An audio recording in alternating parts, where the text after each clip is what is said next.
Hello, fellow adventurers. It's David here. To prepare for my upcoming bicycle ride across the United States of America, I've been reading every blog and ride report I can get my hands on. I came across Joe Cannon's blog in March and was intrigued by it for a couple of reasons. First is that he also opted to ride the Western Express to the Transamerica Trail. And second, like Paul and I, he is a university business faculty member. I suppose I should be referring to him as Professor Cannon. I reached out to Joe after reading his blog to introduce myself and let him know how much I appreciated the time he spent putting his blog together to help me and future Trans Am riders. He agreed to a conversation with me, and I'm happy to share it in this YouTube playlist. First of all, I know I said this in the email, but thanks for the blog that you put together. It was a resource to me, and it was real special seeing it from the perspective of another academic. Yeah. And you're currently in Colorado? Yes. Okay. Yes. And I think I probably mentioned I'm on transitional retirement, which means I don't know if you have something similar there at the University of Arizona, but I have 3 years where I will teach in the fall. You teach one semester a year. You get half your salary during that time, but you get all of your benefits. And Okay. so that kind of allows me to have health insurance up to age 65, which I'll be a year from now. So Great. And then what's full retirement going to look like for you? I haven't really figured it out. I'm kind of wondering that's the nice thing about transitional. I think one of the things it'll involve is probably spending a month or two every year in warmer weather where I can go ride my bike. And last year we went to Florida for a month, and this year we went down to Tucson, as I mentioned in another email. And so, and I think my wife and I, we do like to travel, and we have kids that live in New York and some down in Denver, which is about an hour away. And so I'm sure we'll travel and see them, and then we have family, brothers and sisters that live in the Midwest and Florida, different places. So we'll probably bounce around. Nice. Nice. So could I ask you a few questions about your ride?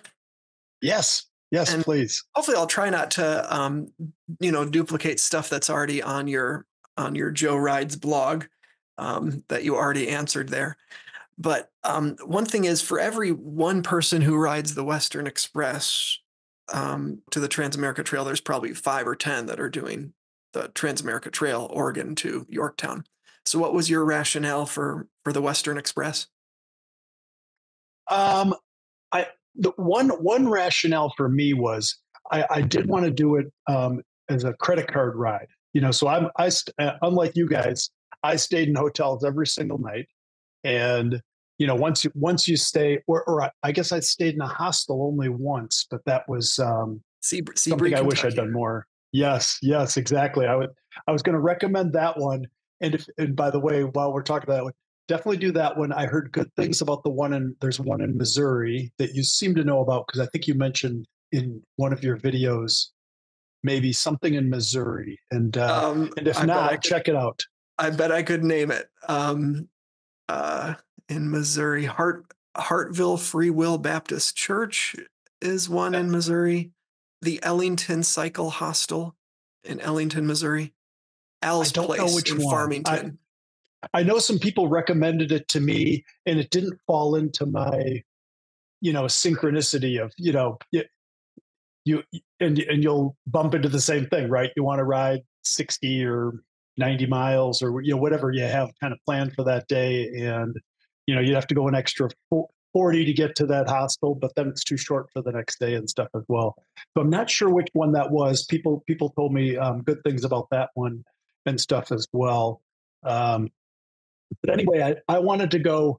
I did want to go strictly by credit card and not to carry anything with me.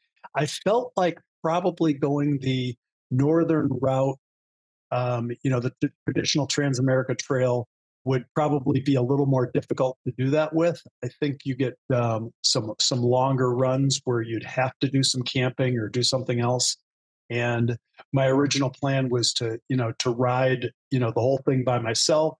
And so I didn't want to have to deal with any of that. The only challenge, the big challenge when I did, plus just saving some time. It also is, it's 480 miles or something like that less if I remember the numbers right, but it's quite a bit less. The big challenge to me with the credit card version of the ride was, you probably saw in my blogs, Hanksville the Landing in southeastern Utah. And if you're not camping, as I wasn't, you are literally 125 miles between services. Not even a source for water.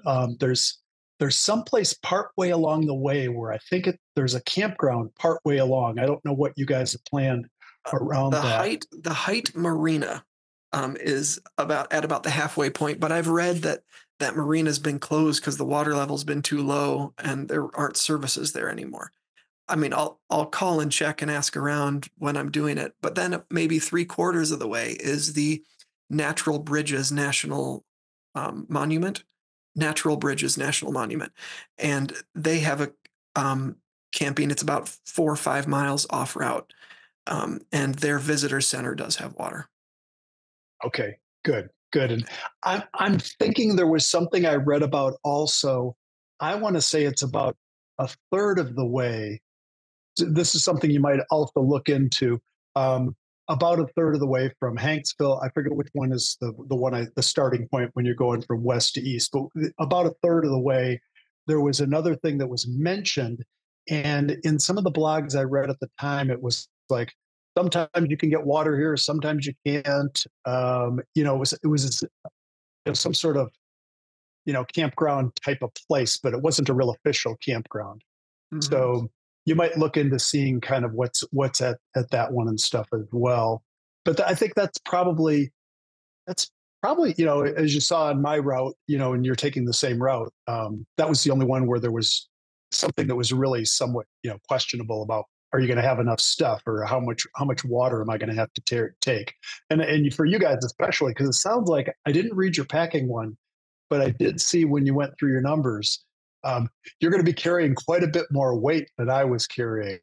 For sure. Because I think when I was dry, I think I said it on one of my early blog posts. I mean, I think I was at 10 or 12 pounds or something like that. Oh my Because, goodness. I mean, all I had was like one change of clothes, and that doesn't include water and food. But I Yeah, went, I went ultra light on everything I did. I had one change of cycling clothes, and if I had to do it again, I would probably go with just no addition. Or I had two sets of cycling clothes, but I would probably go with just one, because I did in the second half of my ride.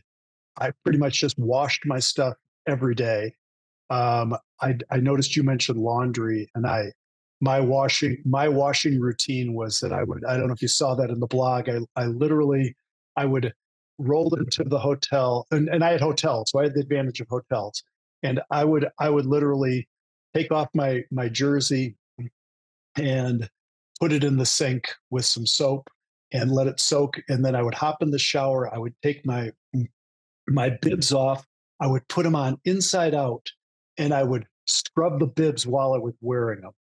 And then I would take those and rinse those while I was in the shower. I mean, it led to about a 30-minute shower by the time I was doing all this washing and stuff, and then let everything dry. And I found in the second half of the ride, just getting into that routine, I didn't even need a second set of clothes. And then I also didn't have, you know, uh, I had only one set. I think I had a pair of shorts and a t-shirt that was, a merino wool type of t-shirt, something you could wear almost every day without it kind of getting, you know, too beat up or something like that, or not, or too stinky, I guess, to be the main thing.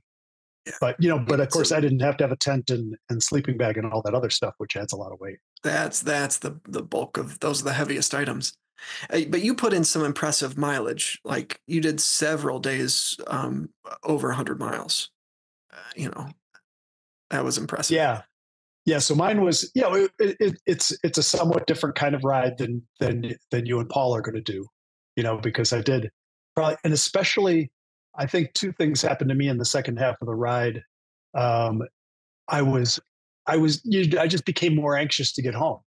there was a certain loneliness about the whole thing. And I did have my wife appear for, come and get me. And so for the last 5 days, she was around. But before that, I was just, so, and I had no, I didn't have a set itinerary before I left. And so you might also note that in the second half of my ride, I didn't even take a rest day. I would just do kind of rolling recovery, what I called rolling recovery days. And, you know, when you're riding that kind of length in what you're doing, you'd probably find the same thing. And maybe because you guys are carrying more, your rolling recoveries would be shorter. But you probably want to get out and do something, and maybe you'd find it useful to just get in 30 miles and not be pushing it at all or something like that. And especially if you're not in the hilly areas. In the Appalachians, I mean, it's going to be brutal in the Appalachians. That's the one thing I'll forewarn you of, and you probably already read forewarnings of. Yeah. Despite not having the elevation of the Rockies, the grades of those climbs make it more difficult, is my understanding. Yeah, but I like the Western Express. I always thought about the Western Express as kind of a neat way to go, and I'm sure you'll enjoy the way you go across Nevada and Utah. It is just stunningly beautiful and something quite unique. And I think also living in Colorado, I'm not. I mean, I don't know that the Northern Rockies are not trying to say that they're identical to the Colorado Rockies, but they're similar. Whereas Nevada and um, Utah were quite a bit different. Sure. Sure. Um, and can you tell me about your blogging style and process? One thing that I noticed was unique is you did a post about every 2 days. All the other blogs I write are daily. Um, and I don't know, and the rationale of not doing it on Crazy Guy on a Bike, which 90% of blogs are on Crazy Guy on a Bike. Yeah, I mean, I saw Crazy Guy on a Bike, and obviously I read a lot of them that were there. Maybe because I'm an academic, I have my own blog. I'm a textbook author, and so I have my own blog. So I'm used to writing on a blog and using a regular tool. I actually ended up, oh, although I use WordPress for my own blog, I did end up using Wix for this one after doing some reading about what was there. I kind of Mhm. like the way a more contemporary blog looks and feels as compared to Crazy Guy on a Bike. And so I did that. And the reason to do it every couple of days was more just kind of, it's a lot of work to write a blog every day. And I had a number of fairly long days and stuff as well. And so I would just do it. And that was even, that would be fairly busy when you kind of write as many words as I wrote. A lot of the Crazy Guy and Bike ones tend to be, I think, as I recall, fairly brief. And mine were a little bit longer, not always that much longer. But there was the processing of the relive videos, which it doesn't look like you probably could see any of those, because I was surprised when you went, you you emailed me, and I went back to my blog and thought, oh no, all the relive videos are disconnected. They were connected, I got to go. It made me go back to relive video and say, all right, I've got to download every one of these now so I don't lose them.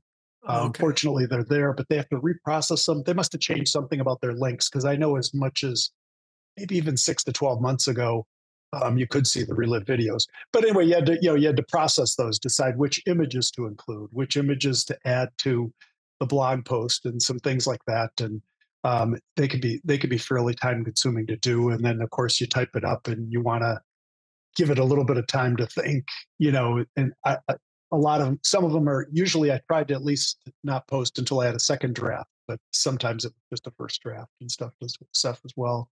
And I felt, it kind of gave me a rhythm just doing it every 2 days as opposed to just doing it every single day. Mhm. Yeah. Yeah, if you want to know what the internet looked like in 1999, go to Crazy Guy on a Bike. That's right. It looks That's so exactly dated, it.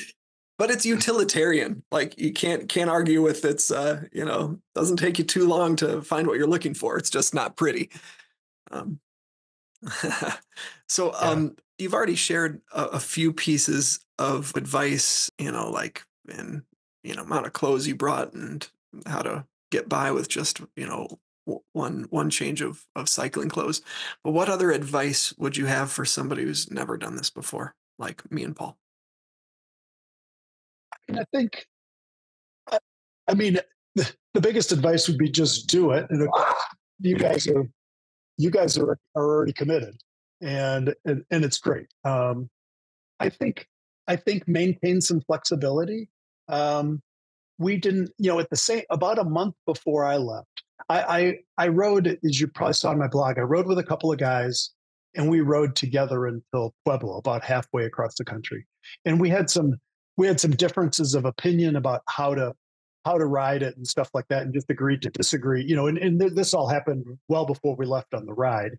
And originally, I'd been, as if you saw my motivation for doing it, I've had this motivation for 35 years or 45 years, wanting to ride my bike across country, and it was always to kind of do it a little bit flexible, not have a sag. Um, and my compromise was going to be, to do it different. But I found in the second half of the ride, and so basically my friends they said, when we ride east, they really wanted to have a sag. And we discussed it a while, and I said, that's not my vision. And since my vision, I'd until about a year before my ride, similar to your and Paul relationship, it sounds like, was, you plan to ride it by yourself. Paul found out about it and said, "Oh, that I might be interested in joining you." And that's kind of what happened with my friends. And so when they said they wanted to do it differently, and they didn't really want to, not go without a sag, especially for the eastern part of the country, I said, I'm going to do that on my own. But I like having the flexibility to to choose your own days, not locking in too many things. Um, so from a scheduling standpoint, I'd encourage you to kind of have that flexibility, not to you know not to feel like you're going to have to go a certain number of days. I started to tell a story. One of my buddies left about a month before a different friend. He rode from Los Angeles to Rhode Island, or Massachusetts, wherever. He eventually found the ocean, one of those two places where he had family. And he got stuck in Arizona. He left, I'd say, about a month, 4 to 6 weeks before I left. And he got stuck in Arizona because as he rode through, and I want to say it was maybe up near Flagstaff or something like that. That's kind of the route he took.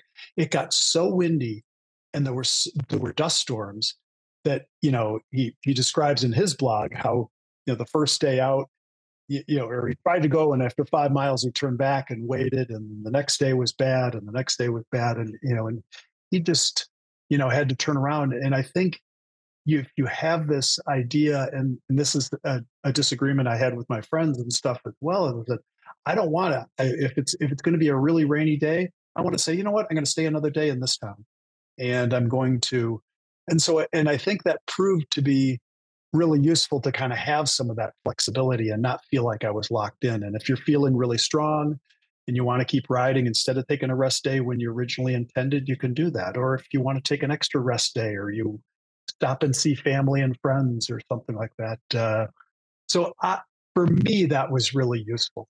I know my friends, they made all their hotel reservations for the whole trip, the guys I rode with, and stuck to it.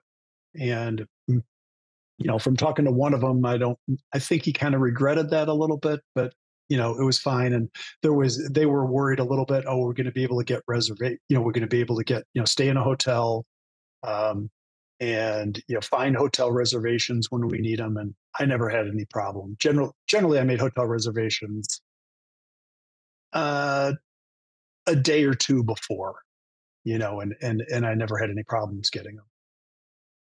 So I think that'd be one piece of advice.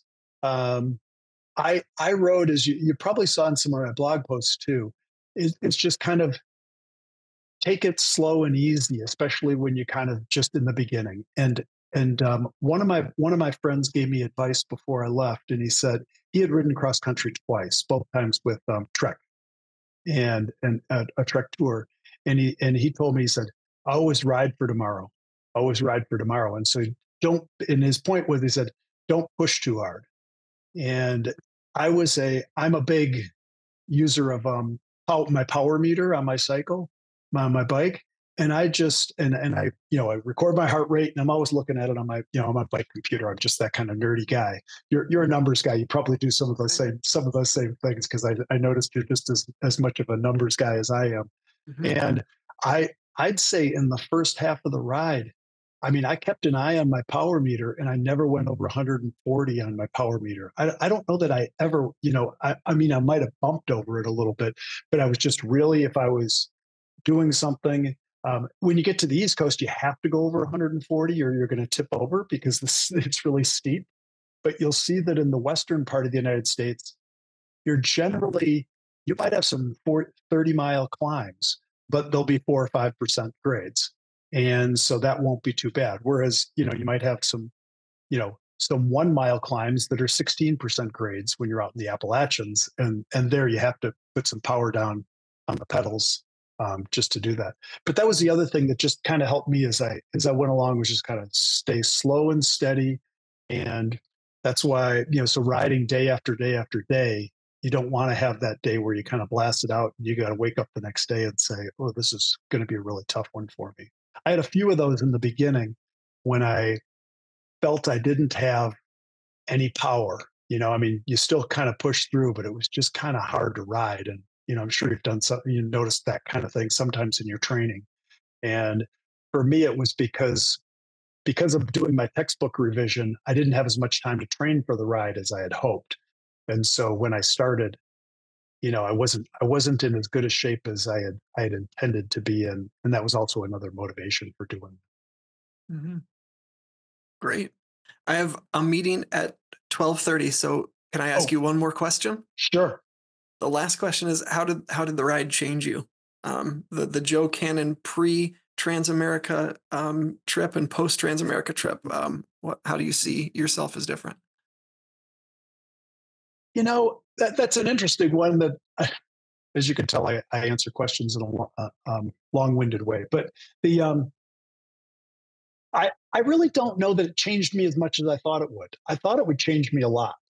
And I you might recall, if I'm not sure how much of my blog you read. If you read near the end, I was intending to have kind of a reflection post that I never have finished, because I've only thought about it a lot over the last 2 years, and never come with anything particularly profound. I think what it did is it gave me a lot of confidence that I can do anything. So I think that was a good feeling, that confidently I could do something that was, I think, a pretty ambitious physical challenge, and I was up to it and did that. I think the other thing that I it's so what you may get, if you got me, what I got was maybe a dozen little things. I listened to a blog with Ezra Klein, and I remember an Ezra Klein blog, or not blog, a podcast, and he interviewed somebody who was talking about awe and wonder. And I thought back to all the awe and wonder I'd experienced by going kind of across the US. So there were just all these kind of little things that I did that happened along the way that were just really neat things. And so I probably changed somewhat, besides losing probably 20 pounds or something like that, or 25 pounds. I changed physically in that way. Mhm. But but it was probably just dozens of little things that I don't know that I really notice as particularly profound. But and I think that's probably where many people end up, because I talked to my friend Rich, the guy who rode from Los Angeles cross country, and he kind of said the same thing. He said, there wasn't anything big. He thought there'd be something big that would happen, and instead it was just kind of feelings of confidence, awe and wonder, and something that you get maybe from being by yourself. I don't know if you and Paul will ride together all the time, or if you'll have, sometimes when I know when I climb with my buddies, a lot of times climbing, you you you separate some, because the thing is to Have to get do it into at your whatever pace. rhythm feels good for you, and that Mhm. might not be the one you have with somebody else. But it'll be different in those times, and so you may have a different experience of being alone and stuff like that. But I, I don't know that it changed me as much as it changed me less than I thought, but probably in more subtle ways that I'm not recognizing. Yeah. And I did recognize kind of a theme going through your blog was an appreciation of the country you live in. Because I admit I've seen very little of small town rural America. I grew up in suburbia, and only time I was in a small town was passing through from one place to another, and so that's something I'm hoping to see and experience more of. Yeah, you'll definitely. Where did you grow up, David? Midwest, Great Lakes states. I've lived in 11 states and 4 countries. So I've lived all over. Yeah, I'm kind of a Midwesterner myself. Was mostly Mhm. in Milwaukee and suburbs of Chicago and stuff.